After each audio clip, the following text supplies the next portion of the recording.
para poder ir para casa também. Agora sim. Beleza, agora estou gravando. Boa noite, quase noite, né? Boa tarde para noite para todas e todas aqui presentes. Sejam bem-vindos a mais uma reunião do Grupo de Pesquisa em Direito, Estado e Bioética. Eu queria cumprimentar a doutora Carla Bertoncini, líder deste grupo. Obrigado, professora.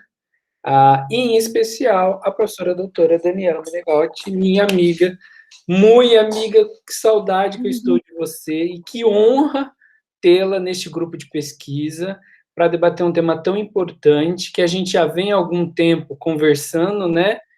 Exatamente. Para parar essa deficiência que o curso de Direito tem, e até discutir e questionar mesmo se o que a gente tem encontrado por aí é direito comparado ou não. Então, eu vou deixar essa fala aí com você.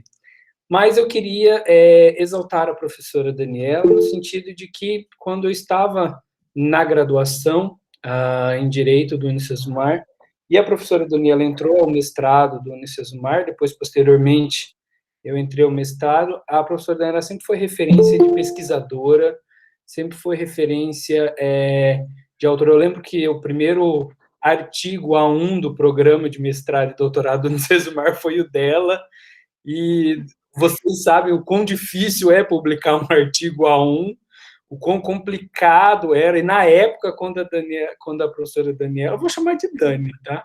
Claro, é tão difícil, né, a gente, nesses momentos, assim, quebrar esse protocolo, né? Ou melhor, conservar o protocolo, né, mas eu acho que é mais, Quando talvez seja mais...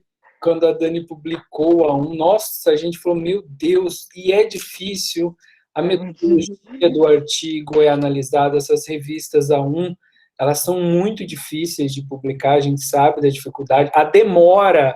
Eu estou com um artigo faz 2 anos e meio numa revista aprovado e não é publicado. E aí você vai participar de processos seletivos, de coleta CAPES, como que você indica um artigo que está há 2 anos e meio sem ser publicado? Parece que o artigo já vai estar até desatualizado, né? A gente vai ter que rediscutir novamente. Então, obrigado por ser essa referência de pesquisadora para mim, desde a da graduação. Agradeço e sinto muito honrado de ser seu amigo, tá? A professora Carla gostaria de falar alguma coisa? Com a palavra.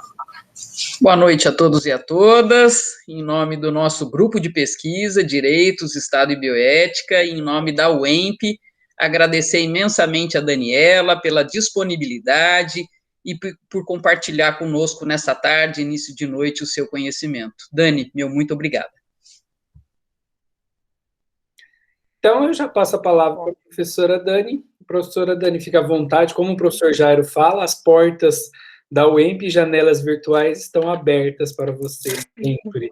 Obrigado.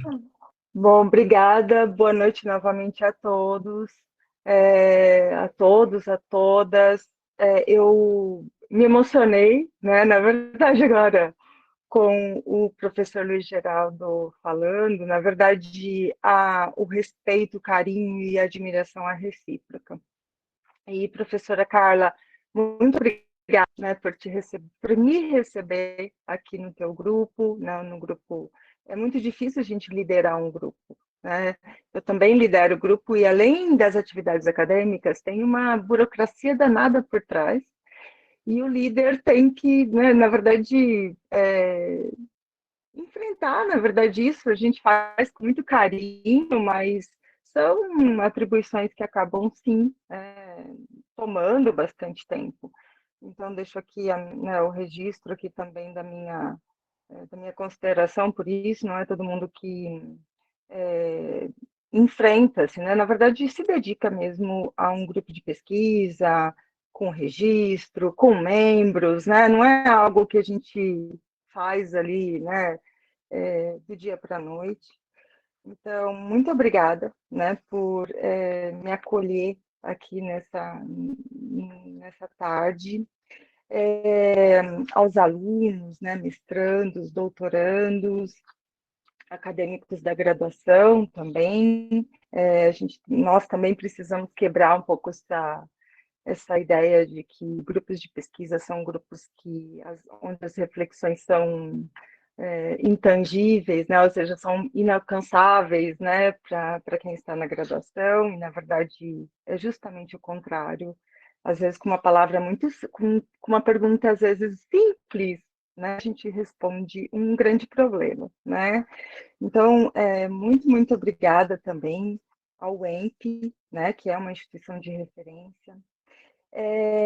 E eu vou aqui, né, falar sobre um tema que eu fui, assim, absorvida, sei lá, né, aquela coisa, aquele chamado, aquela coisa que você olha e fala, nossa, porque eu sou do direito internacional. Direito internacional não é direito estrangeiro, né? As pessoas às vezes acabam confundindo. O direito internacional, sim, você tem uma visão de um todo, mas isso não quer dizer, né, que necessariamente você vai trabalhar com o direito estrangeiro. Bom, o direito estrangeiro sempre foi um desafio, porque todos os professores que eu conversava sobre o direito estrangeiro falavam que o direito estrangeiro é algo muito difícil, né, algo muito delicado. Eu pensava, mas na verdade, caminhando, né, ou refletindo na visão do comparatista, né, do comparatista tradicional, mas é só você olhar ali, né, dois direitos, né? E algum tempo eu me deparei com o livro do professor Pierre Legrand. Ele é um professor canadense, na verdade, e me despertou muito interesse. Foi nessas oportunidades aí que eu também troquei ideias com o LG, professor Luiz Geraldo, sobre esse tema, né, sobre o tema do direito comparado, sobre as questões, na verdade, culturais que envolvem tudo isso, né? Pensamos em várias atividades que a gente poderia fazer com esse tema. Então, na verdade, para sistematizar aqui, até para que vocês também compreendam, eu vou falar um pouquinho do professor Pierre Legrand, que é o autor do texto, e depois eu falo do texto em si, na verdade, trazendo também uma visão, né, assim, na verdade, uma continuidade do que ele coloca como uma resposta a essa, né, a possível salvação aí de um direito comparado, né, que ele fala muito da alteridade. Então, na verdade, eu vou pegar justamente esse gancho para que a gente possa refletir um pouco melhor o que ele faz, na verdade, num livro que foi publicado aqui no Brasil, deixa eu ver, em 2018, né? Houve a tradução, depois eu deixo a referência para vocês. É um livro bem curtinho, mas que é justamente o ponto de partida do livro é justamente são as considerações finais dele nesse artigo que vocês leram, né? Porque ele deixa muito claro, né, que a ideia do transplante, né, jurídico é algo inviável e que na verdade é o que tradicionalmente fazemos. Chegamos lá, um instituto jurídico e comparamos ou até mesmo implementamos ele dentro do nosso sistema. E muitas vezes, né, ali, as incompatibilidades levam a alguns desastres, né? A gente tem muitas situações aí que se a gente fosse elencar dentro do próprio direito brasileiro, a gente tem, claro, muitas situações aí de implementações aí de institutos jurídicos que são importantes. Eu falei instrumentos jurídicos antes, instituto jurídico no sentido mais amplo mesmo, né? Mas temos também situações ali de desencontro, né? Ou seja, de conflitos mesmo, de incompatibilidade. E acho que o nome transplante traz justamente essa ideia, né? Da necessidade de um órgão que vem, né, de um outro ser e que precisa ser compatível, né? Precisa ser recebido por esse corpo novo, e muitas vezes isso não acontece da forma como esperamos. Então, na verdade, cumpri aqui o que eu programei. Eu falo bastante, o LG sabe. Também fiquei muito à vontade para me interromper, fazer perguntas, né? Eu não tenho nenhum tipo de. Não tenho nenhuma exigência com relação a isso, né? Esperar eu terminar, mas se vocês tiverem alguma consideração, claro, né, eu vou deixar ele um tempinho para que a gente possa refletir melhor no final, né? Trabalhar, né? Deixar vocês também, né, a oportunidade de debater, mas fiquem à vontade também, caso, né, sintam a necessidade de uma intervenção. Bom, eu acho que é muito importante falar desse texto, entendendo também um pouco do que é o autor, né? O professor Pierre Legrand, ele é um canadense que em meados lá de 1990, 2000, vai para a França e se instala. Primeiro ele dá aula, né, em algumas cidades que não Paris, mas depois ele vai para Paris. E ele então tem ali não só, né, a sua formação, mas a sua fixação também.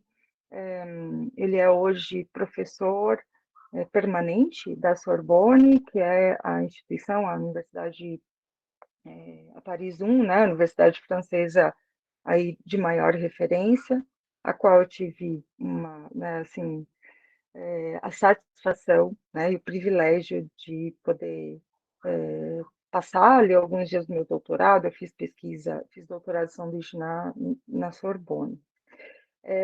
Não encontrei o professor Pierre Legrand naquela oportunidade. Eu trabalhei com direito internacional na minha tese também, então, na verdade, né, foi uma outra. Era como eu acabei, né, falei ali no comecinho, são temas ali que se convergem, mas o direito comparado e o direito internacional são, né, são direitos, são áreas diferentes ali e formas diferentes também ali, né, metodologicamente de enxergar o direito. E atualmente, o professor Pierre Legrand, hoje com 62 anos, né, isso é importante também, né, e já vou falar por que disso para vocês, porque o professor ele passa ali por um período, que é o período ali, na verdade, não necessariamente na França, né, mas quando ele chega ali em Paris, é um momento ainda muito representativo. Ele está numa universidade bastante, também tem uma questão cultural muito forte, né? A Sorbonne é uma instituição tradicional, é, é uma instituição extremamente democrática, mas ao mesmo tempo muito tradicionalista, né? É, e ele então se fixa ali, né, trabalhando especificamente direito comparado. Ele também faz uma parte da formação dele em Oxford, então ele trabalha também com a Common Law. Então ele trabalha Common Law, direito comparado, tradução jurídica, né? Nesse livro, né, já mostro para vocês, ele trabalha muito com essa a ideia, né, da hermenêutica, né, de como você traduz, como que você descontaminaria uma palavra. Então é muito interessante assim o cuidado que ele tem com isso. Ele também trabalha com a ideia da teoria, né, da comparação no direito, né, que se a gente for olhar é algo mais é justamente a reflexão que eu vou propor que a gente faça hoje, né? Na verdade, dando continuidade a esse, né, o que ele fala no texto da impossibilidade dos transplantes jurídicos.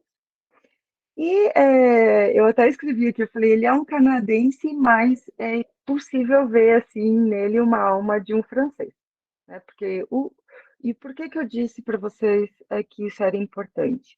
O francês, ele tem uma coisa da cultura e da tradição muito forte. Ele é um país, né, na verdade, a França como um todo é um país bastante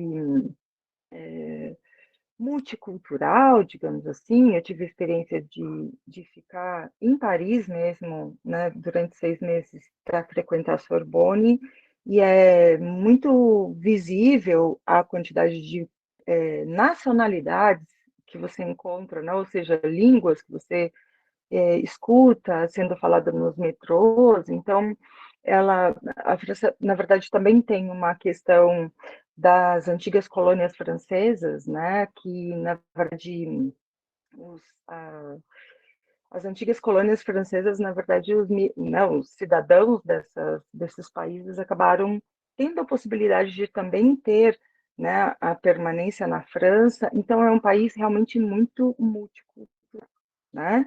Mas, ao mesmo tempo, muito apegado às suas tradições, né? Nós conhecemos ali, né, as histórias, né, e o parisiense em si, ele tem uma característica bastante interessante e, claro, não é só o, o francês em si, mas outras culturas também, né? Outros países também têm essas mesmas tradições. Mas o parisiense ele tem uma coisa assim, que se ele não tomar o café da manhã, né, ou se ele não passar por aquele café que ele costuma tomar o café, ele já fica, na verdade, ele fica mais mal-humorado do que geralmente ele já é, né? Então, ele tem, eu tinha o meu orientador em Paris, ele só almoçava com a gente, comigo, com um outro orientado, em um restaurante específico. Ele pedia sempre o mesmo prato, né? Então, isso é uma coisa que a gente já consegue perceber, né? Que essa atmosfera acaba se refletindo no texto dele. Porque justamente ele traz essa visão, né, da necessidade de, de você perceber a cultura, né, porque ele fala muito, vou trazer aqui para vocês, né, alguns termos que ele trabalha, mas ele fala muito dessa idade de você perceber a cultura e a identidade do outro, mas também não deixar que a sua identidade seja não violada, mas seja desvirtuada, digamos assim. Né? Por isso que ele fala lá no finalzinho do texto dele sobre alteridade.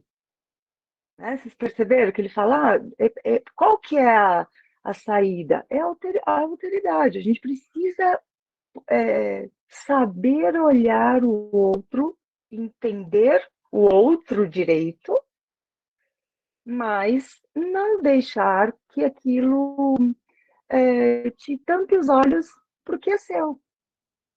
Então, é possível, ou seja, ele não afasta a possibilidade de adoção de institutos jurídicos, né, de outro país nosso, né, ou, né, de um no outro, mas ele fala que é importante a gente manter essa antena, digamos assim, ligada, né, ou seja, a gente não pode se perder nesse processo, forçar uma comparação ou afastar de tudo. Né? Então, ele fala que isso, na verdade, é o ponto ali de equilíbrio, e que o comparatista, e vocês viram isso no texto, né, que vocês leram, que é um texto de 2014, como eu falei, esse livro, na verdade, que foi traduzido para o Brasil, vou mostrar aqui para vocês, que é esse aqui, ó, Como Ler o Direito Estrangeiro. É da Contracorrente, é um livro bem curtinho, e ele trabalha muito, né, daí vou refletir com vocês justamente pontos que ele traz aqui no texto de uma forma mais, numa reflexão um pouco mais profunda, né, mais filosófica, né, que é também um pouco aí a característica de uma pessoa aí, que vive ali na atmosfera. Ah, legal, obrigada. É exatamente isso. É um livro muito bacana. Na verdade, ele foi traduzido até por um professor é, paranaense, da Federal do Paraná. E o professor Pierre Legrand, ele acabou até recentemente fazendo uma participação numa atividade também na Federal do Paraná. Eu não consegui participar, porque conflitava com horários de aula, mas ele tem, inclusive no site dele, né, porque eu já andei buscando todos os textos, não só que ele referencia, mas também outros que ele escreve. Ele tem um projeto, né, na Sorbonne sobre direito comparado, e ele tem frequentado, acho que não, né, agora com a questão da pandemia, né, acho que isso acabou se interrompendo aí, mas ele tem vindo em algumas oportunidades aqui para o Brasil. Né, tanto é que no site dele tem lá uma das descrições lá é com relação a eu falei Federal do Paraná, mas não, é a PUC Paraná, salvo engano. É a PUC Paraná, isso mesmo. Bom, então eu deixando aí, né, esse registro aí dessa alma francesa, né, no professor, apesar aí da sua origem canadense, ele e guardem isso, porque eu acho que isso talvez ali talvez tenha sido justamente isso que tenha levado ele a ter né, essa percepção de que não estava legal as coisas, né, como vinha sendo implementada. Porque, lógico, se a gente entrar na questão metodológica do direito comparado, existe aí, até tem um texto também bem interessante, depois eu passo para o LG, que fala sobre, né, você pode fazer um recorte metodológico aí do direito comparado, que é um recorte histórico, que é um recorte aí de conteúdo, né, de temas, né? Então, na verdade, existe uma questão metodológica, né? Mas não é disso que ele fala.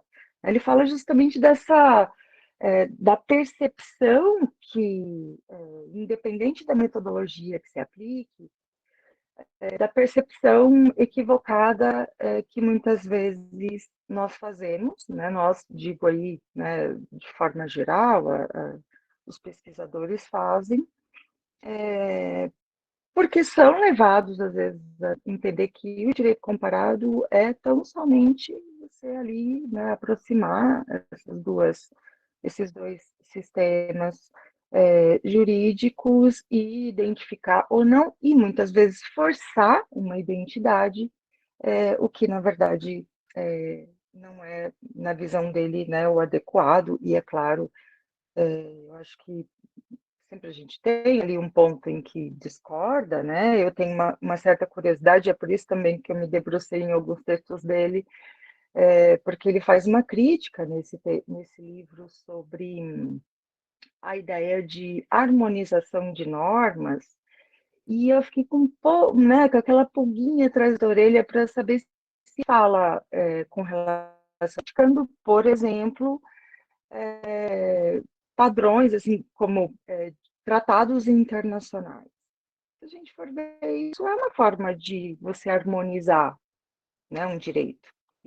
Então eu fiquei justamente com essa inquietação, né? Será que ele é contra? Será que ele é a favor? Qual que é a posição dele? Né? Então, foi justamente esses pontos aí que me levaram que, como eu disse, vai mais, converge, ou seja, toca justamente as, a, a área, né, que eu né, me concentro na pesquisa, que é o direito internacional. Ele usa alguns termos, né, que depois eu até posso, se vocês quiserem, eu posso até tirar aqui uma foto das anotações que eu fiz, porque ele usa alguns termos não só no livro, mas também no texto que ele faz, né, no texto que vocês leram, que ele publica aqui no Brasil. E ele usa alguns termos que são muito interessantes. Ah, sim, claro, fica à vontade. Uma pena, né? Porque a gente vai, às vezes, pega um ouvinte aí, a gente depois, né, alguém que poderia lá depois contribuir bastante, mas eu entendo perfeitamente. É, ele usa, então, alguns termos, e ele fala, né, que nós somos uma comunidade, nós somos comunidades interpretativas. Né? Justamente ele já começa falando traz essa ideia, né, de comunidades interpretativas, no sentido de que nós não vamos conseguir nos abstrair de todas as influências que temos para né, para tratar de um outro direito. E ele fala ele fala porque cada direito responde às expectativas de uma sociedade. A questão, nós sabemos disso, né? As necessidades não só econômicas, políticas, sociais, né? Mas eu sempre digo isso para os meus alunos no direito internacional, porque quando a gente dá direito internacional, eu digo que é ou me ame ou me odeie, né? Porque ou o aluno gosta, ou o aluno fala, não entendo nada, isso não vai servir para mim, eu não quero saber, eu quero passar de ano, né? Porque eu já tive aluno que falou, professor, eu não me identifiquei, eu só quero sair dessa fase. E já aqueles que gostam se apaixonam de uma forma que parece que não consegue também, né? Aí você fica preocupado, poxa, né? Como que eu vou, né? Eu acho que eu abduzi o aluno, né? Mas eu sempre falo para os alunos que é muito importante que a gente entenda que problemas tem em todo canto do mundo. E que os problemas são diferentes, porque as sociedades são diferentes. Porque nós fazemos o direito diferente, porque as culturas são diferentes. E eu falo para eles isso, assim, olha, eu tive, né, a oportunidade de morar em alguns países, né, sempre com bolsa, sempre batalhando muito, mas o que a gente vê é que são problemas, às vezes, mais acentuados em uma área, menos em outra, né? Mas isso não quer dizer que na Europa os países ou as pessoas não enfrentam dificuldades em implementar os seus direitos. Né? Na verdade, professora, mas isso é um absurdo. Não, o número de queixas no sistema europeu, né, de direitos humanos é, eu não vou nem, na verdade, acho que lá eles recebem 20 mil queixas por ano, enquanto aqui nós recebemos 2.000 no sistema interamericano. A gente poderia dizer, existe ali uma questão de consciência também, mas será que só isso justifica? Ou seja, mas a gente poderia então presumir que na Europa, né, por eles já estarem bastante avançados, né, com direitos implementados, não deveria haver violação de direitos humanos, né? Então, os problemas são diferentes. A Europa, a gente sabe, enfrenta um problema, uma questão de terrorismo muito grande. É, a África sempre tem a questão da fome, e o Oriente Médio, na verdade, também, né, uma questão ali.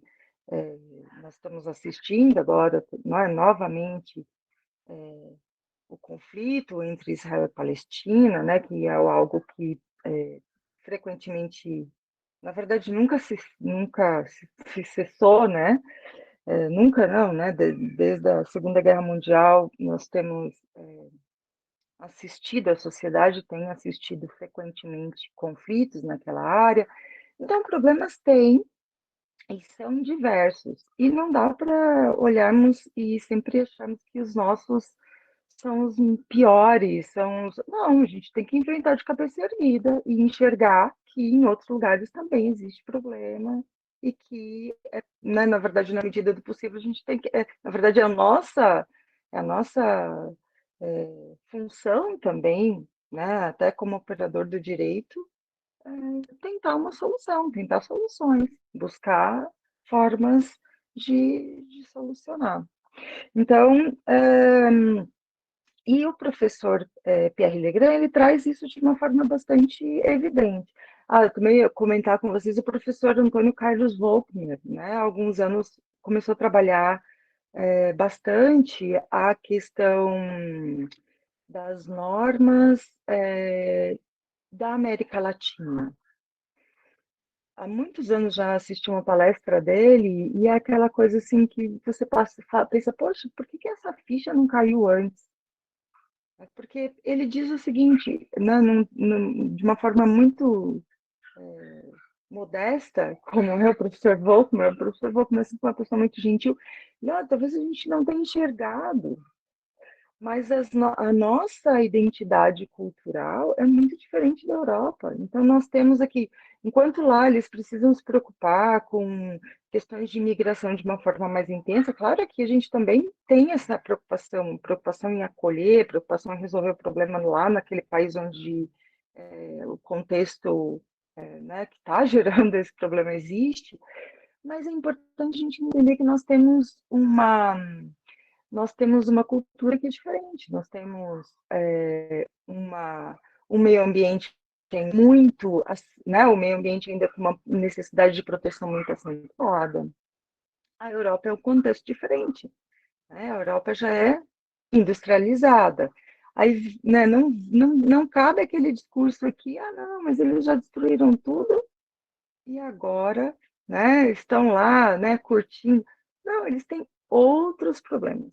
Poluição, questão de urbanização, periferia, né, só para tratar da questão aí, né, de planejamento de cidades e questão ambiental. Se a gente for comparar, são outros problemas, né, sem resgatar lá aquele, né, sem trazer aquele fardo, né? Vamos olhar, e o professor Volkmer fala isso, né, da necessidade de nós realmente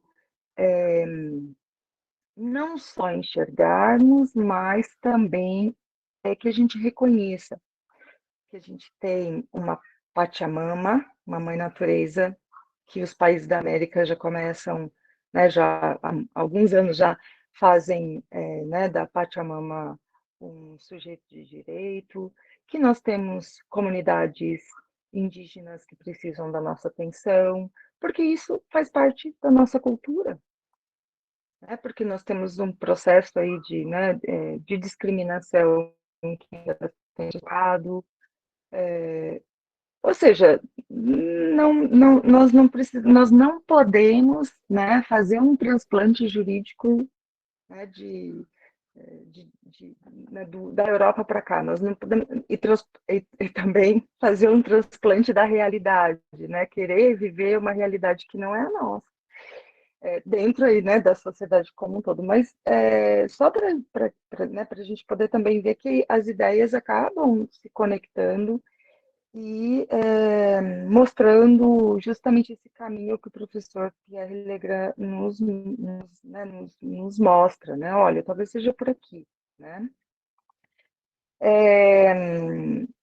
Ele defende também, o professor Pierre Legrand, uma análise, ele defende a análise diferencial das jurisculturas, né? Então, essa ideia que eu comentei aqui com vocês, dessa percepção de que a questão cultural ela está impregnada, né, no nosso dia a dia, seja a nossa cultura ou seja a cultura do próprio professor Pierre Legrand, né? Porque eu tenho certeza que ele tem lá o café lá onde ele toma, né? A cafeteria onde ele passa todo dia tomar o café dele, comer o pão com croissant e que deve vir no ponto certo, né? Porque senão ele já sai de lá de mau humor e já, né? Porque na verdade as coisas têm que ser muito tradicionais, as coisas não podem fugir ali. Mas isso é característica, né, do francês e do parisiense em especial. O mau humor também é uma característica do parisiense em especial. E ele fala que a pesquisa que envolve o direito estrangeiro, ela não é uma pesquisa, ele usa um termo até interessante, ele fala desencarnada, né? Você não pode, né, é algo que, na verdade, ela está ali na outra cultura jurídica. Não dá para você simplesmente, né, trazer, né? Como eu falei, ele fala que nós somos comunidades interpretativas, e ele fala que o direito é a linguagem e as normas jurídicas são construídas a partir da interpretação. Por isso que ele diz que nós somos comunidades interpretativas. Esse ponto da comunidades interpretativas, inclusive, é no próprio texto que vocês leram, que ele fala, né, sobre isso. E ele, na verdade, aqui no livro, ele trabalha isso de uma forma mais, né, trazendo mais reflexões, né?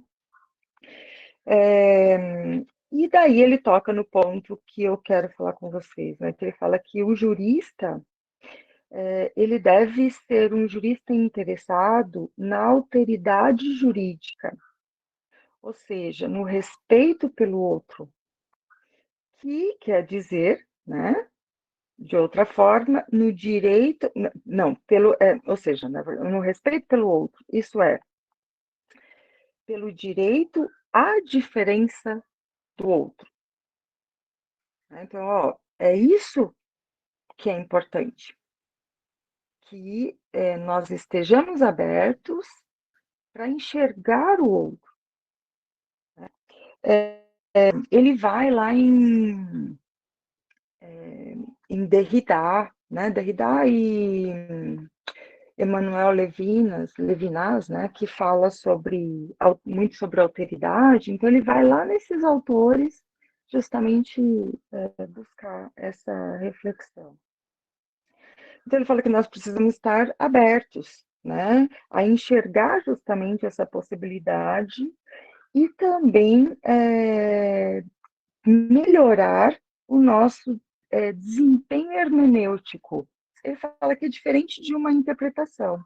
Né? Uma coisa é você só interpretar, outra coisa é você fazer, desempenhar, né? Na verdade, ele fala melhorar, né, esse desempenho hermenêutico, que é justamente, né,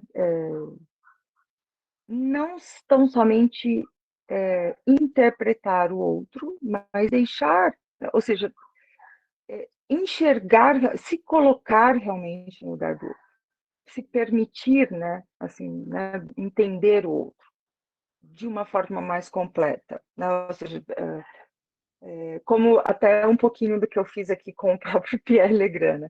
Coloco ele, penso nele, né, andando ali pela Rua Soufflot, que é uma rua que dá na Sorbonne, com várias livrarias, e aquele café que ele para, olha para o garçom e fala, meu café, né? E você imagina, isso na verdade é você se deixar um pouquinho ali, viver a atmosfera do outro, o dia a dia do outro, né?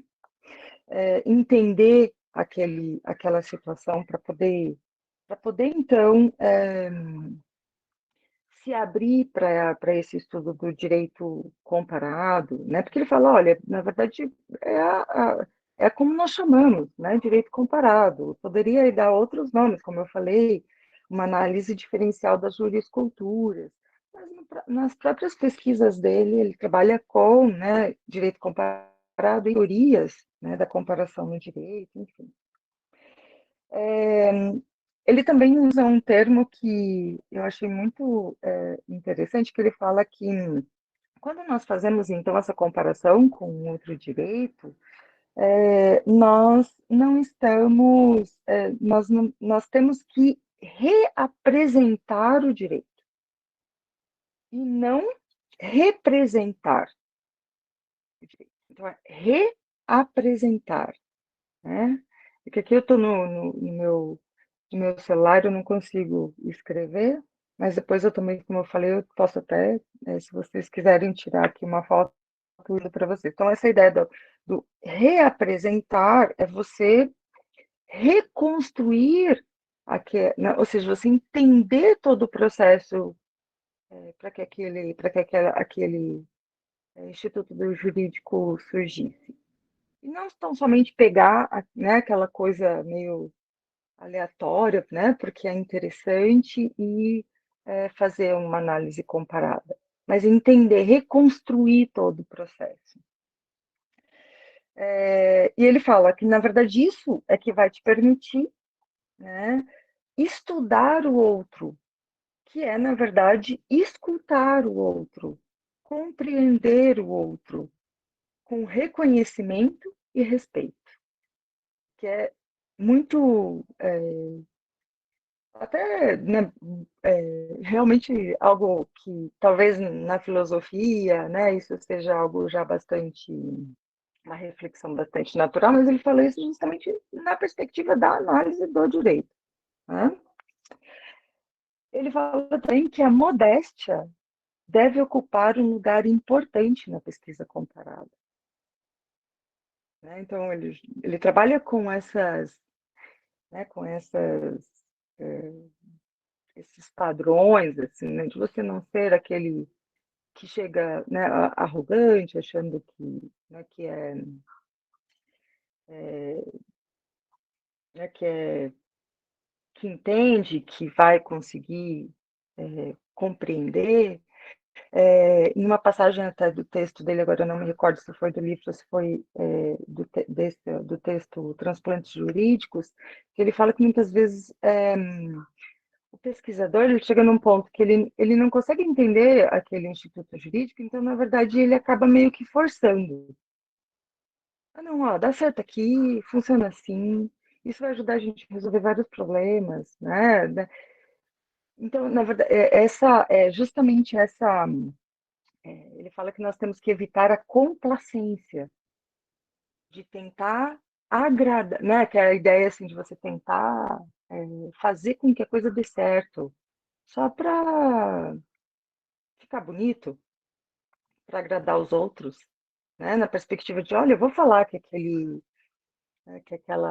aquele direito, né? Ou aquele instituto jurídico, ou aquele instrumento jurídico que eu estou analisando, ele trabalha muito com o processo civil também, né? O professor Pierre Legrand. Eu vou pegar aquele procedimento e eu vou mostrar que ele pode dar certo, né, num outro lugar. E ele fala, isso na verdade é tentar, na verdade, agradar interesses. E nós, né, quando fazemos esse estudo comparado, a gente precisa não pensar nem em agradar nós mesmos, né, ou tentar mostrar algo que não existe, né? E ele fala que, na verdade, já, né, chegando aí ao final e das minhas intervenções, que daí depois eu também gostaria de ouvi-los, ele diz o seguinte, que é importante nisso tudo, então, não só a gente quebrar o paradigma da autoridade, trocar, na verdade, o paradigma da autoridade para o paradigma da alteridade. No estudo de direito comparado, isso é importantíssimo. E, novamente, ele reforça com reconhecimento e respeito. Né? Não é, opa, caiu o livro.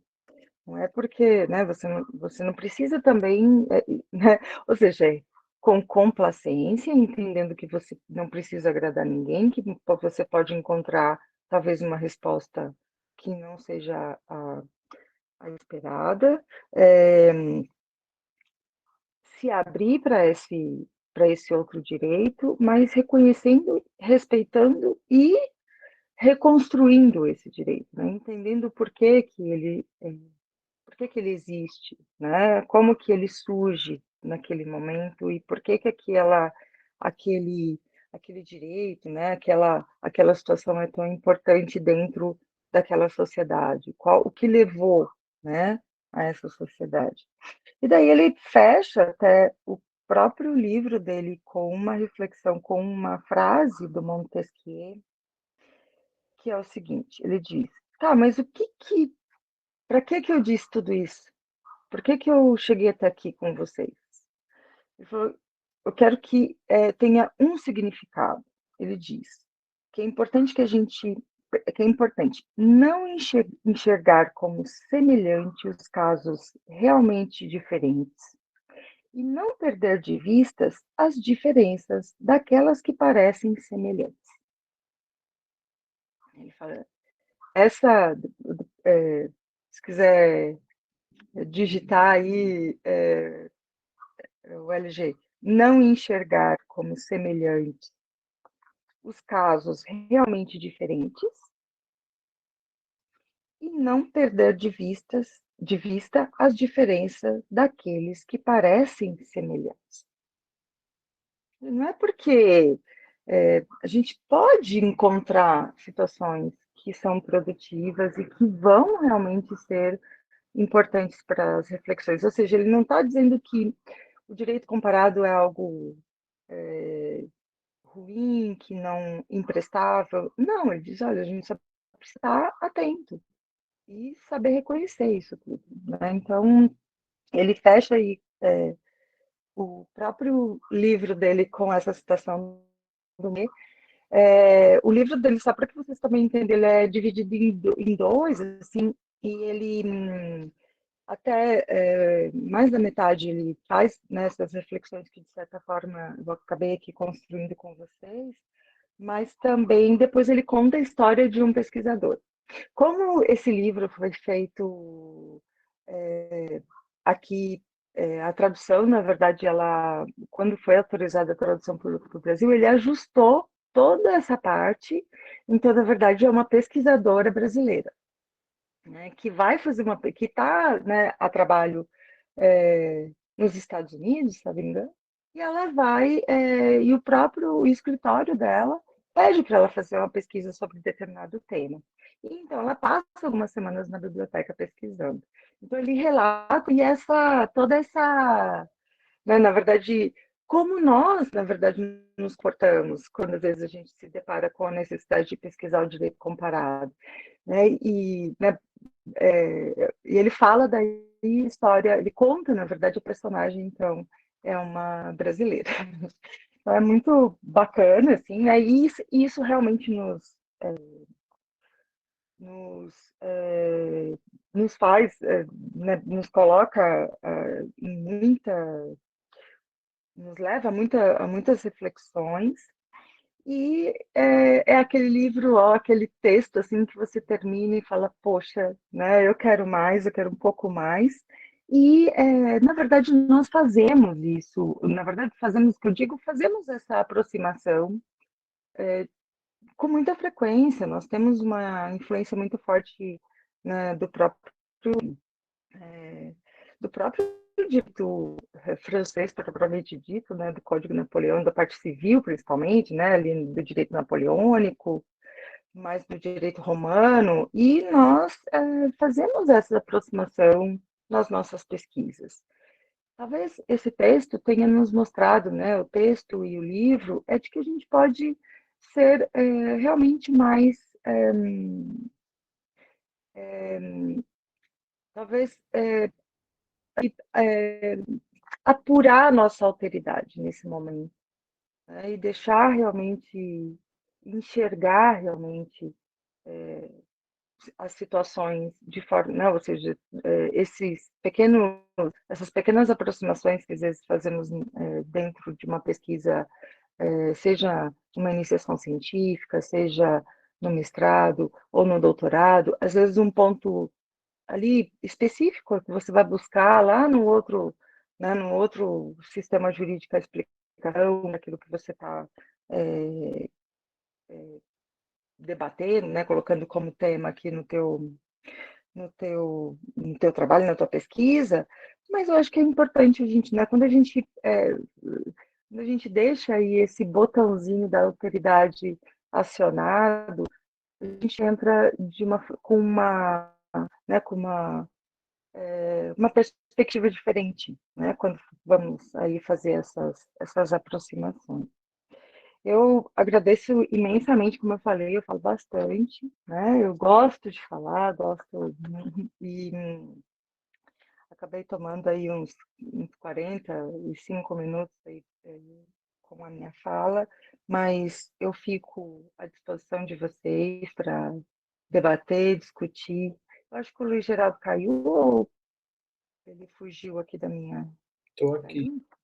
Ah, professora Carla, os demais também, né, muito, muito, muito obrigada, né, por me acolher, por ter também esse olhar aí de alteridade, né, porque na verdade isso também é você, né, permitir ali que o outro também participe, né, opine.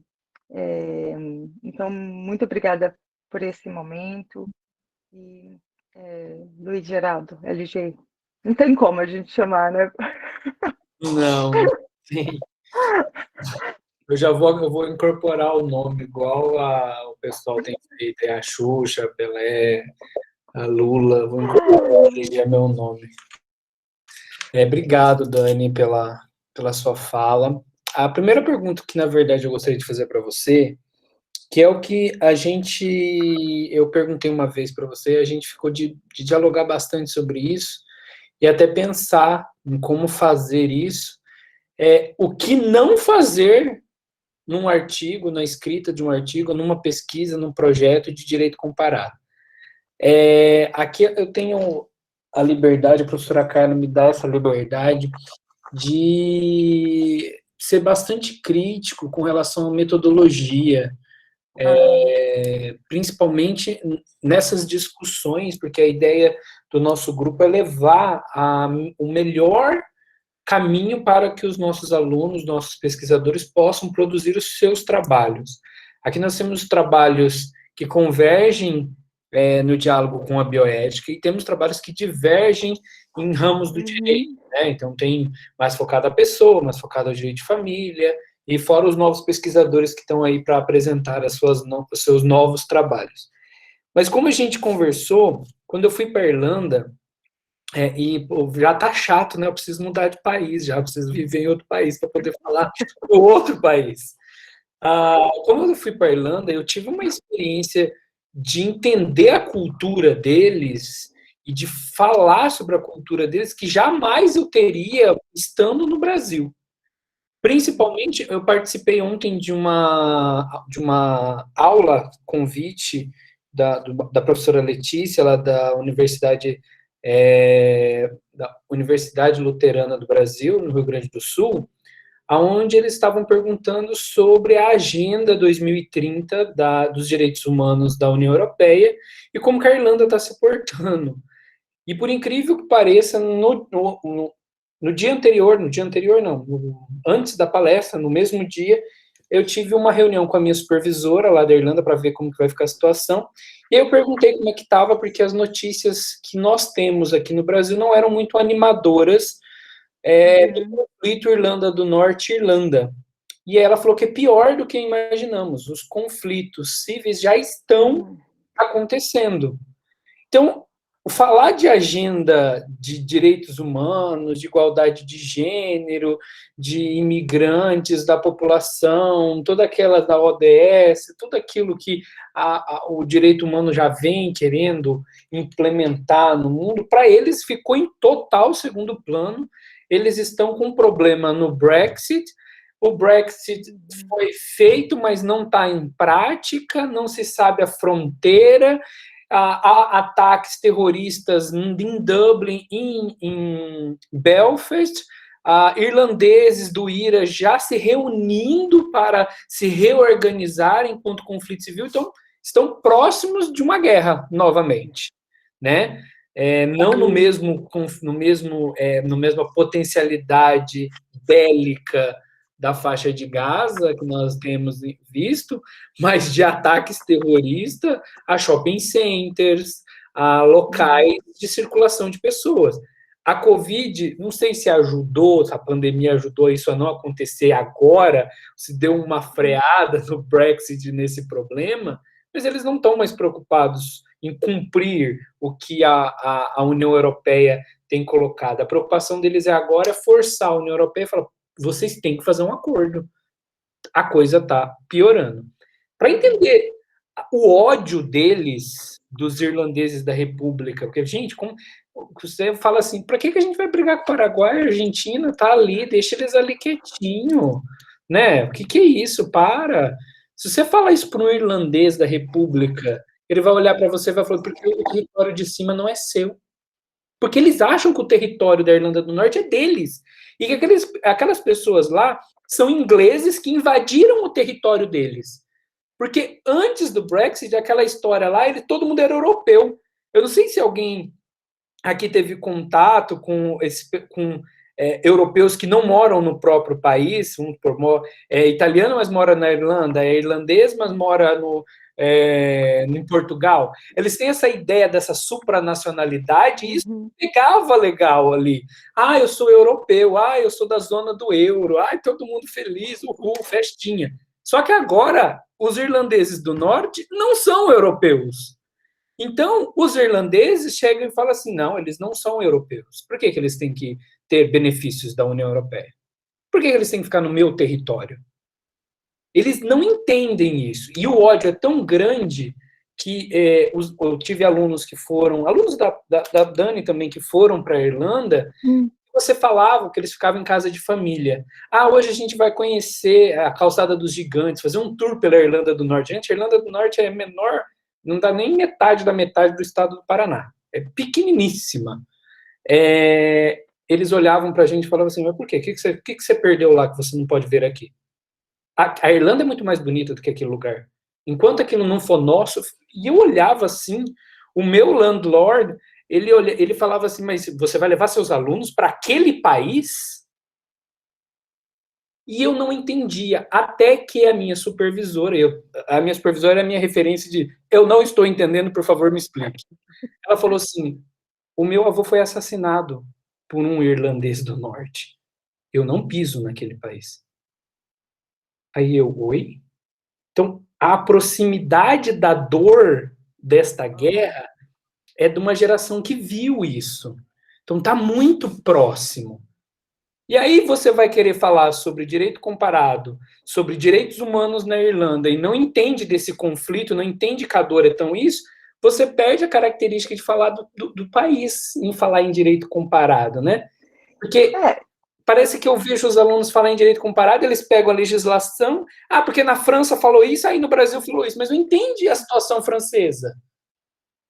E é justamente né, que o autor ele fala da necessidade aí, né? Não só de que, enquanto pesquisador, que a gente faça essa reconstrução, exatamente essa palavra que ele usa, né? Você tem que reconstruir justamente aquela situação para poder entender o porquê atualmente, ou falar de direitos humanos, né, não é algo nesse momento relevante, porque na verdade houve ali o Brexit, então na verdade eles têm uma ali há agora uma discriminação, digamos assim, né, para aqueles que não são mais europeus, né, ou da União Europeia, da Comunidade Europeia, e só que não é só isso, na verdade existe ali uma questão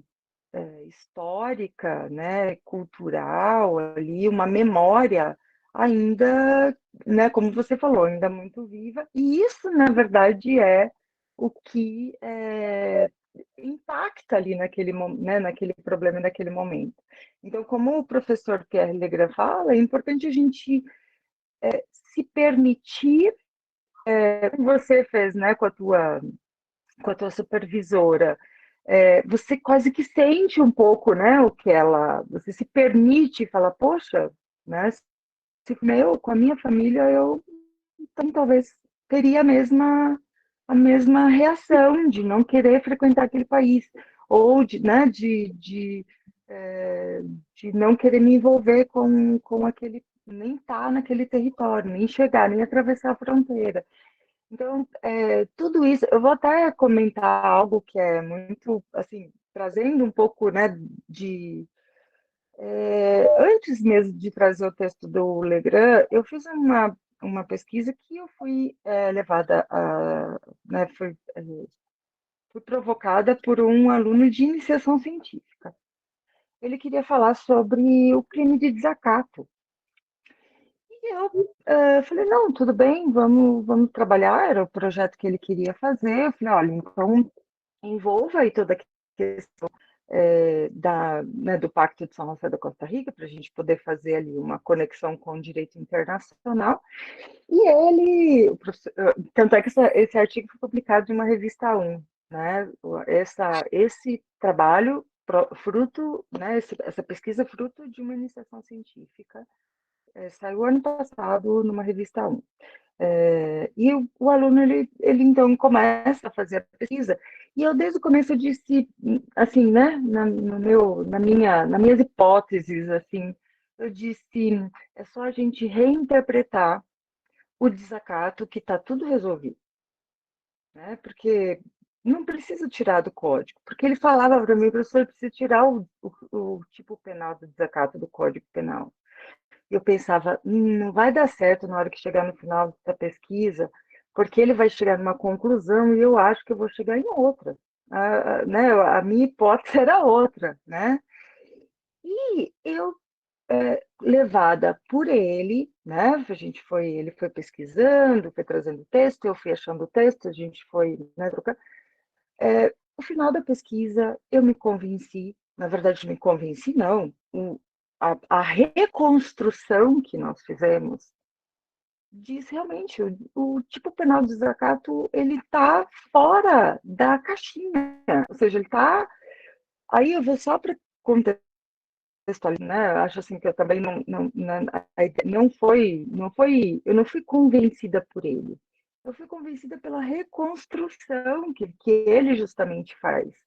O que ele mostra? Ele fala, olha, na verdade, ele traz o direito comparado, porque ele faz lá a pesquisa, ele mostra que os outros países, né, já tinham, inclusive, tirado o tipo penal do seu Código Penal, as manifestações do sistema interamericano, da Corte, na verdade, da Comissão Interamericana com relação a isso.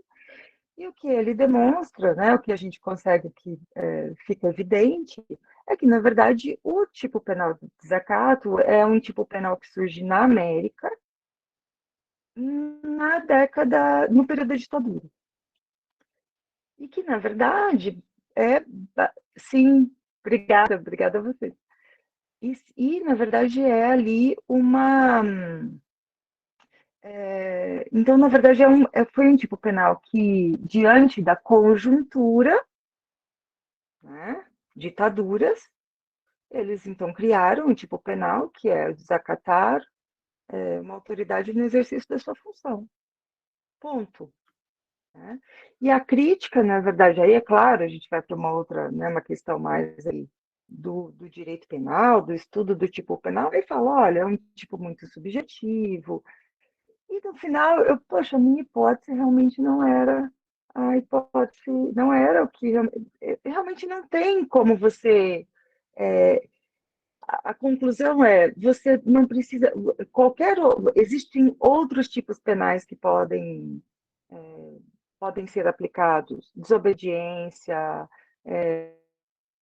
difamação, calúnia, qualquer outra, né, situação, e o desacato não tem necessidade, ou seja, porque na verdade eu só enxerguei isso com essa reconstrução, né, que, ó, da onde vem? Por que que vem? É daqui que surge, né? É nesse momento que que esse tipo penal acaba aparecendo. E por que que nos outros países isso já, né, o tipo penal já foi tirado do Código Penal? Porque, né, enxergam já que há necessidade de superação e tudo mais.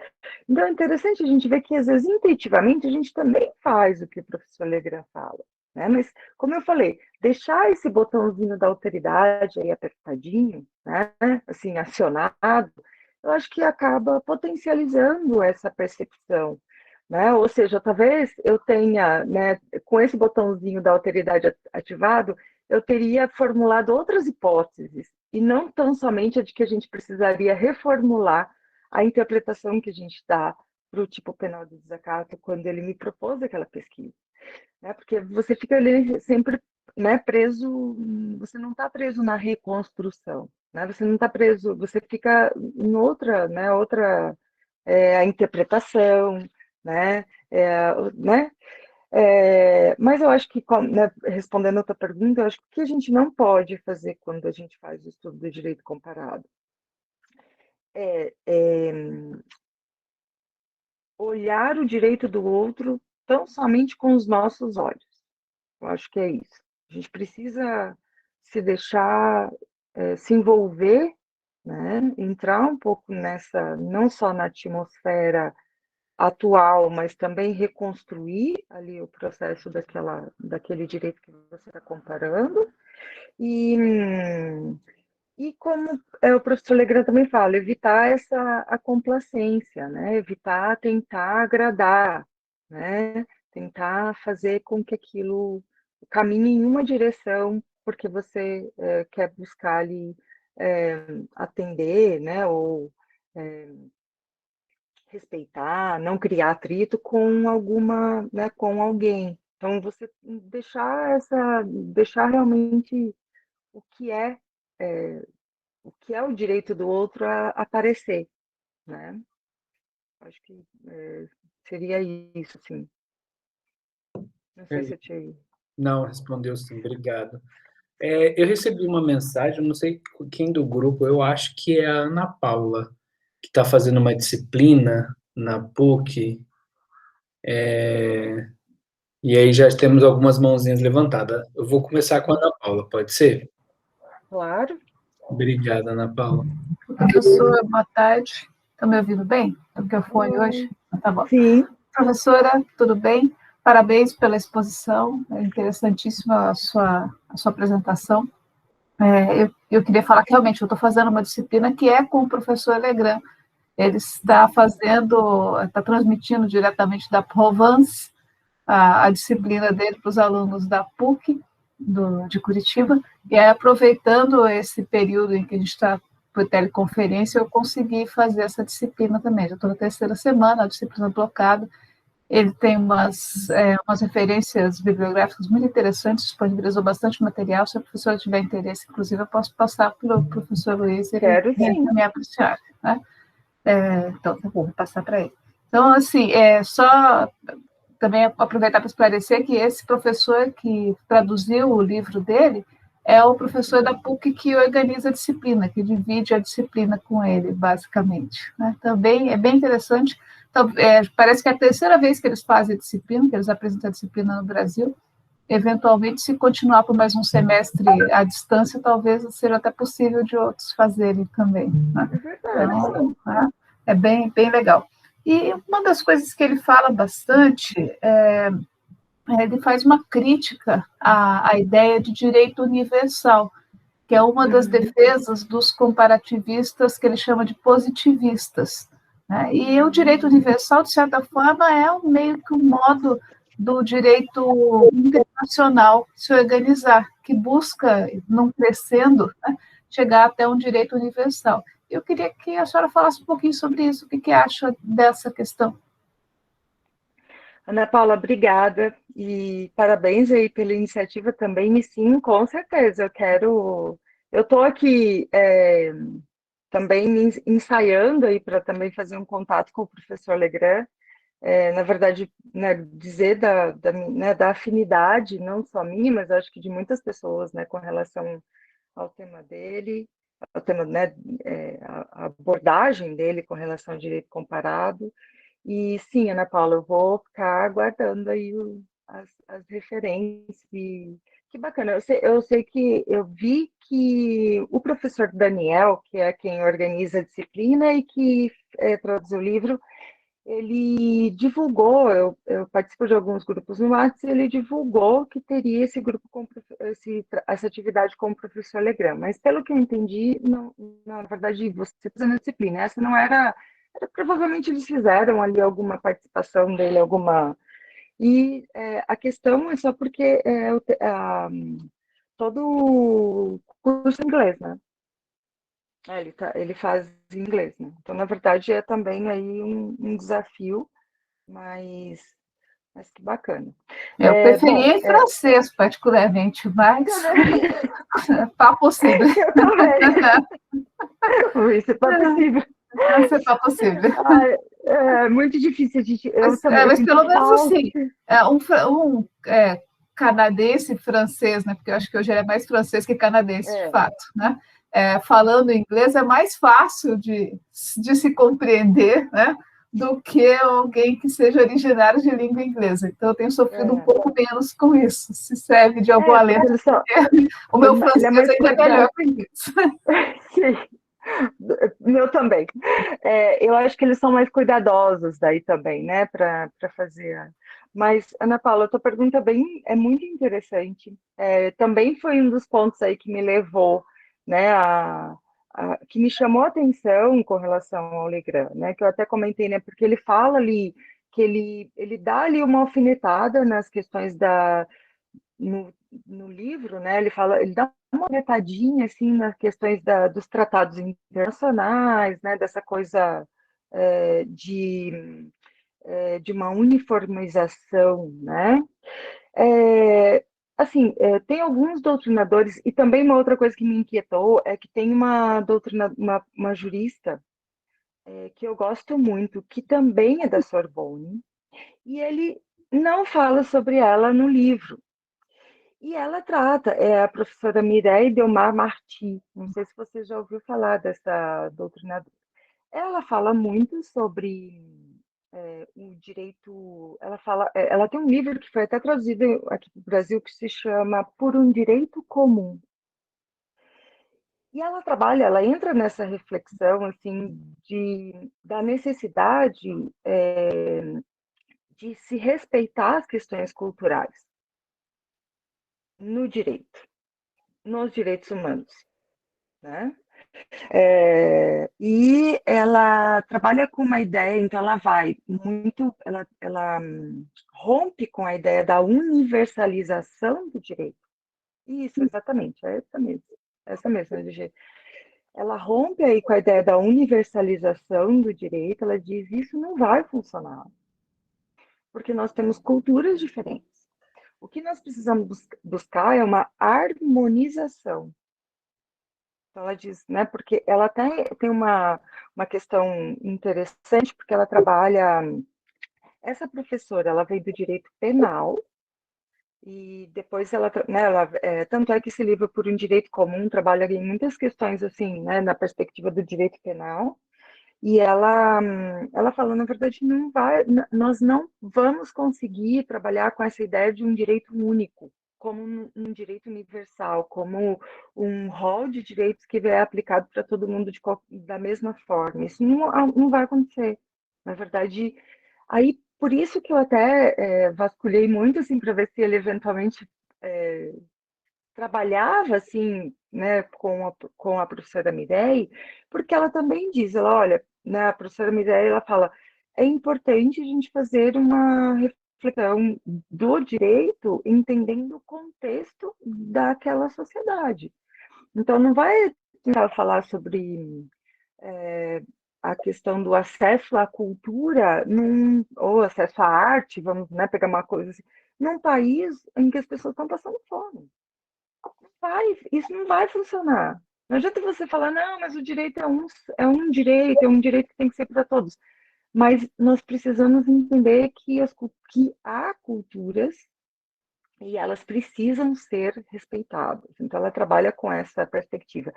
Como eu estava falando, essa professora, ela vem do direito penal, ela trabalha ali, ela começa a trabalhar, né,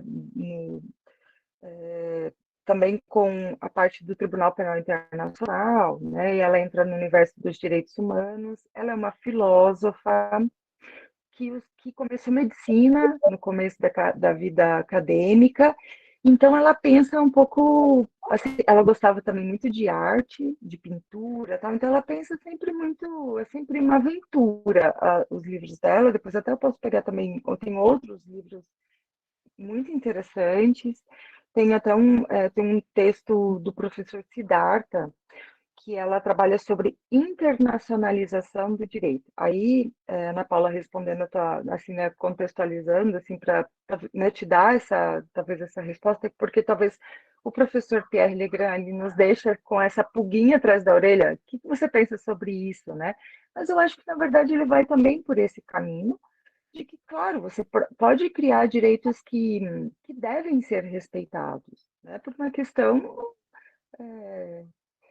ética, na verdade, né, que não dá para, né, que não que mesmo não estando positivados precisam, né, a gente pode chegar a um consenso, né, de que deve ser respeitado sem mesmo ter uma posição.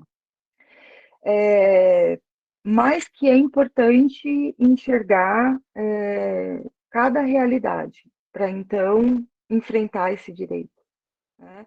E a professora Mireille de Marti, ela fala, a professora Mireille depois ela dá cursos que inclusive são possíveis, né? Você, Ana Paula, que quer também, assim, né, que gosta ali do francês, ela tem cursos no Collège de France, então tem cursos abertos, né?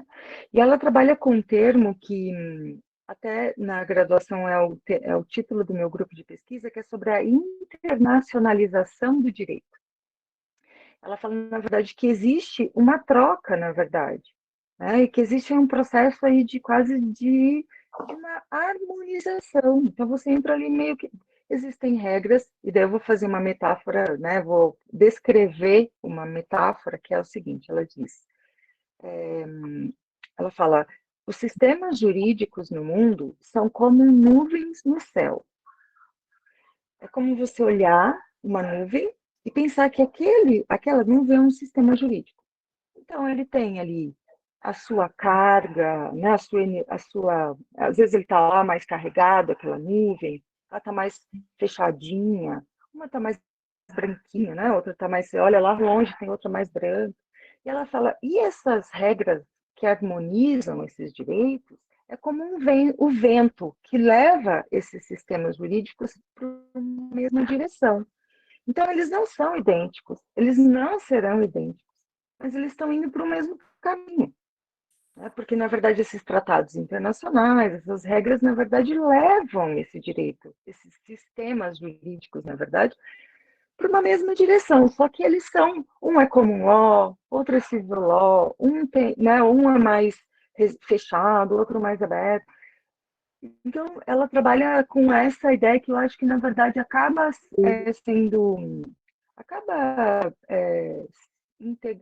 né, ali interagindo com o texto do Legrand, mas eu não sei se, de repente, ele não às vezes a gente precisa também compreender, reconstruir ali a relação para ver se não tem, às vezes, alguma questão ali, né, de falar, não, olha, talvez, né, o que ela trabalha não é bem o que eu quero falar, ou tem algumas vezes ali, né, uma situação ali acadêmica de divergência. Então, na verdade, eu não consegui, mas os textos que a Mireille de Marti trabalha, os textos que ele trabalha, se você tiver interesse também, Ana Paula, eu tenho algumas coisas digitalizadas da Mireille, eu posso disponibilizar para quem tiver interesse, né?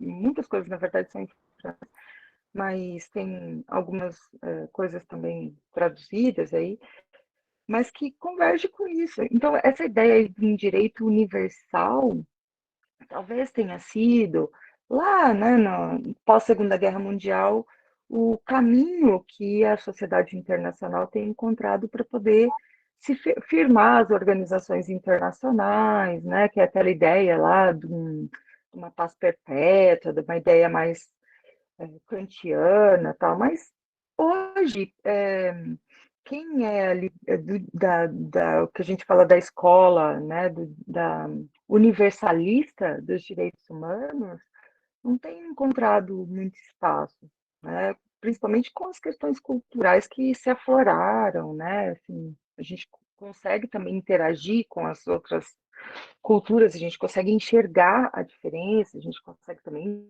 né, como o professor Legrand pede, né, respeitar, né, reconhecer e respeitar o outro, temos também vários atritos, mas é possível seguir esse caminho, que não é um caminho de impor, porque até eu comentei, né?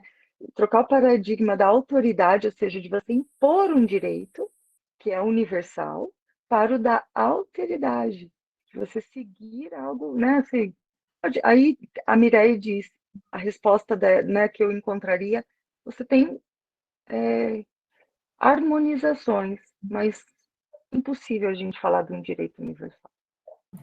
Porque outra coisa que a gente tem brigado um pouco, estou estudando um pouco a questão do decolonialismo também, e é muito complicada essa história de universalizar o direito do norte para o sul, né? Porque as questões são completamente diferentes também. Muito obrigada, professora. Contribuiu bastante. Se quiser mandar material, já agradeço também. Obrigada. Obrigada. Sim, depois a gente se comunica aí, trocando figurinhas aí. Depois o LG também me passa o teu contato, a gente conversa mais. Ótimo, obrigada, professor. O Jadir tinha levantado a mão também. Quer fazer alguma pergunta, Jadir? Temos algum tempo. Olha, professor, eu acho que o nível está tão alto que eu não sei se vai ser algo assim. Eu queria uma dica prática, professora. Se a professora pudesse dar, porque eu senti, eu li o texto que a professora mandou, achei extraordinário, na verdade, que o professor compartilhou com a gente, né? Eu já tinha mesmo essa ideia, mas nunca me aprofundei ao estudo, certo? Dessas questões de direito comparado e tal. Na minha dissertação, eu optei por não enfrentar isso, né? Nem fazer uso para não fazer uso equivocado. Mas quando a gente fala, então, de ter como referência para entrar, então, nessa... entender um pouco mais de forma dica prática, para a gente fazer isso enquanto a gente pesquisa. Por exemplo, vou melhorar minha pergunta. Quando eu estou analisando uma lei no Brasil, eu vejo lá os motivos que o legislador escreveu. Esse seria uma boa tática, tentar pesquisar, começar por aí. Como que é? Será que a professora pode falar? E eu até peço desculpa se for uma pergunta muito, assim, simples. De forma alguma, Jadir. Na verdade, é uma pergunta muito importante, né? Sim, porque parece algo mágico, mas não é, né? E como até o LG falou, eu só consegui entender na hora que eu estava lá. Como que eu vou fazer isso assim, de longe, né? Claro, hoje nós temos o recurso da internet que nos ajuda muito, né? Mas eu acho que quando o professor Legrand fala, né, da gente enxergar, de usar, né, de usar da nossa alteridade, né, de termos essa perspectiva, essa antena, né, deixar né, essa possibilidade aberta, eu acho que ele trabalha com a ideia de você reconstruir aquele contexto, não tão somente trazendo e colocando aquilo na tua pesquisa. Eu vou dar um exemplo aí, talvez, que todos já tenham passado. Como foi criada a Declaração Universal, né? Aquela ideia, né? Surgiu em 1948. Mas será que foi só isso mesmo? Né? Será que não teve alguma coisa a mais ali que motivou né? Claro, a gente sabe o contexto, Segunda Guerra Mundial, tem situações, inclusive, Jadir, que a gente não vai conseguir nem... Se a gente for citar lá, como eu estou dando o exemplo aqui, a Declaração Universal de 1948, talvez tenha muitos registros, a gente não vai conseguir se transportar, né? Então, o que a gente precisa fazer? Se armar ou, né, colher tudo o que a gente pode.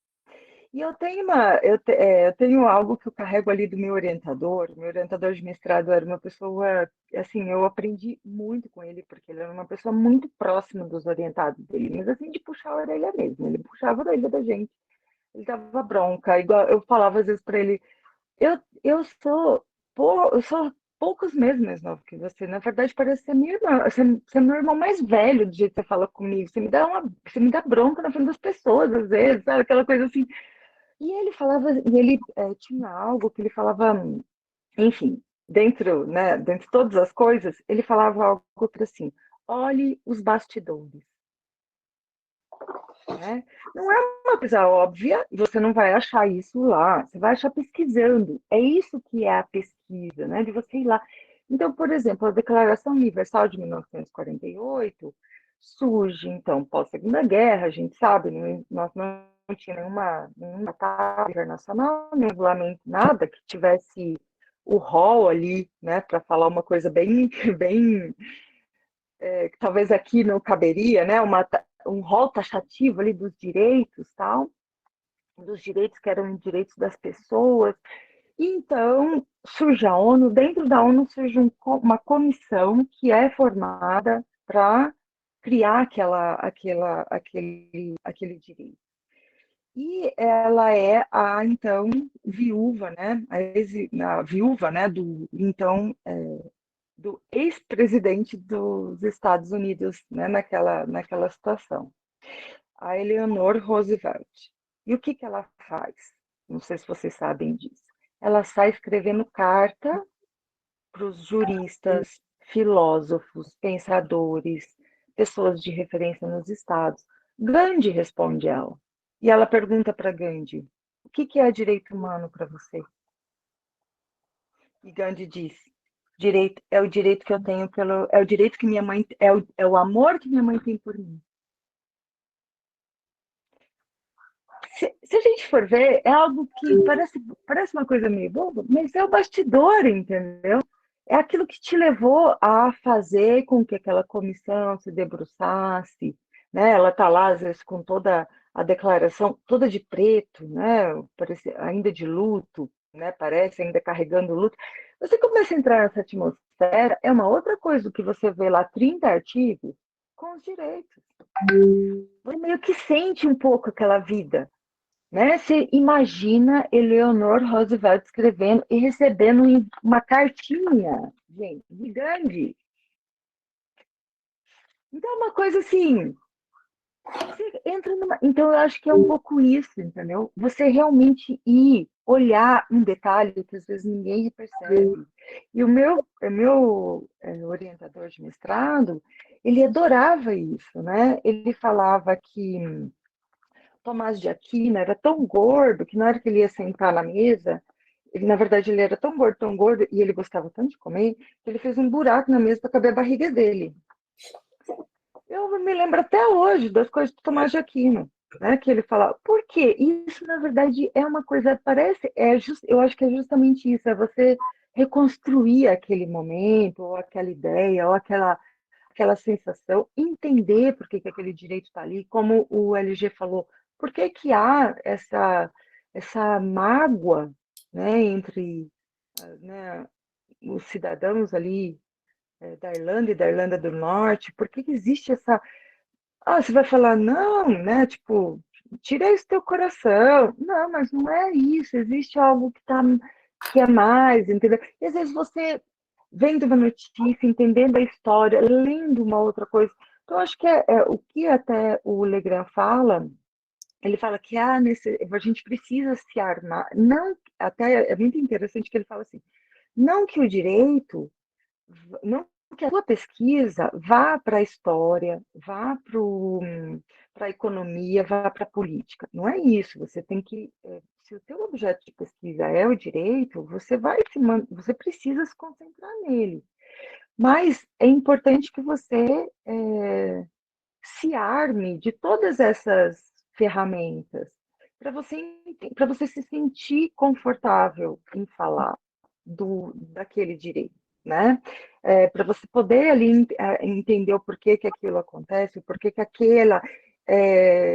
eu espero, né, que você tenha acesso aí ao livro do Legrand, esse livrinho, eu vou cobrar porcentagem, eu vou mandar um e-mail falando para o Telegram, tiver uma disparada aí nas compras, mas ele quando ele faz quando ele trabalha, né, quando ele faz aquela, como eu te falei, já como eu falei para vocês, né, que ele faz essa historinha que a personagem é uma brasileira, quando ele faz isso, ele mostra um pouco onde a gente erra, Uhum. que é justamente isso, assim, recortar uma coisa aqui, recortar outra coisa ali, e achar que tá bom, que aquilo é a pesquisa. Não, isso não é pesquisa. Isso é pesquisa mais. Aí é justamente isso. Deixar esse envolvimento, isso acontecer, né? Ou seja, essa ideia de que como que era, o que aconteceu naquela época, será que teve alguma coisa antes? Será que teve alguma coisa depois? Será que eu estou no momento histórico certo? Será, né? Se posicionar assim e trazer elementos que a gente aprendeu dentro da história, ou rever, ou encontrar elementos. E até uma aluna, uma orientada de mestrado, já mestre, né? Ela fez um canal agora do YouTube que é Insights do Direito. E a intenção dela é justamente essa, né? De trabalhar com situações assim que às vezes a gente, né? Termos que às vezes a gente usa, como por exemplo, isso daí é para inglês, isso é para inglês ver. Alguém sabe por que que é isso? Você sabe a história do pré-inglês? Você sabe, Jadir? A história do pré-inglês vê, na verdade, né, no período ali colonial, a Inglaterra exigiu do Brasil uma lei que combatesse a escravidão, mas os brasileiros, né, naquele período, não tinham nenhuma intenção em fazer isso, porque era muito cômodo, né, tudo aquilo. Então, eles fizeram uma lei só para o inglês ver, porque senão o inglês ia cortar comércio, né? Na verdade, a Inglaterra já tinha dito, olha, se vocês não fizeram uma lei, nós vamos cortar, né, alguns comércios, impor tarifas mais altas e tudo mais. Então, o Brasil fez, né, uma lei naquela época para inglês ver. Então, quando você pega só isso, dá né, um artigo. Porque se a gente for ver, é a história da. Por que a Inglaterra, naquele momento, queria combater a escravidão? Se a gente for começar. E eu acho que é essa a essência, não é fazer o absurdo, é fazer talvez o que a gente já faz, mas de uma forma mais com o botãozinho da autoridade acionado. Dani, obrigado. A gente vai ter que encerrar por conta do horário. Já tive um monte de mensagem. Pois é. O professor está muito legal, quando ela vai voltar. Espero que logo. Professora Carla, quer falar uma coisinha só para a gente encerrar aqui? Obrigada, Gigi. Obrigada. Mais uma vez, agradecer e nos colocar à disposição, Dani, aí na UEMP, que seja em breve, né, tudo isso virtual, não é isso? Os nossos encontros. Enquanto isso, mesmo que virtualmente, né, Luiz? Também nos colocamos à disposição, viu? Muito obrigada pela disponibilidade mais uma vez e por compartilhar com a gente todo esse conhecimento, viu, Dani? Obrigada, Carla, muito obrigada. Um abraço carinhoso para todos vocês. Muito obrigada pela recepção, pelo carinho, por esse momento aí de troca de experiências, né, de ideias. E seguimos aí uma outra oportunidade que seja presencialmente. Obrigado, gente. Muito obrigada, gente. Muito obrigada. Boa noite. Obrigada a todo mundo. Obrigada, tchau, tchau. Na próxima reunião eu converso com vocês pelo grupo, tá bom? Um beijão a todos. Tchau, tchau.